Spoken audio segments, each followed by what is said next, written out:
Rebellion. It isn't people who should be afraid of their governments. It's governments who should be afraid of their people, wrote Alan Moore in his highly acclaimed graphic novel V for Vendetta. While Moore's story is about a fictional fascist regime in the near future, the story is rooted largely in actual events and uprisings against unjust powers. Such was the case on June 17, 1953, when the citizens of East Berlin, Germany, then occupied by Soviet forces, rose against their government in a violent protest against the systematic implementation of socialism taking place in their country. In this photo, taken by Wolfgang Albrecht, we see two gentlemen throwing bricks and rocks at Soviet tanks.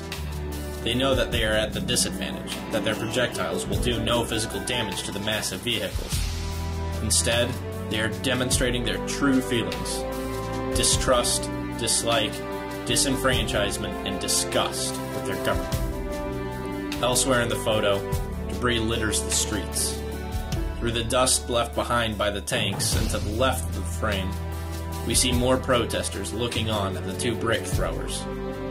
The specific fates of these men, along with most of the victims, are unknown, due to a lack of an official death toll kept by any party involved.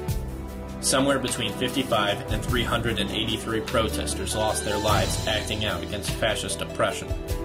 Perhaps more damning against the Soviets is the well-alleged but unconfirmed report that as many as 18 Soviet soldiers were executed on the spot during protests for refusing to follow orders and shoot rebelling Germans.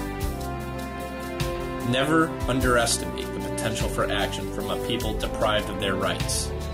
While the circumstances typically have to be dire, people will rise up and will let their feelings known at any cost.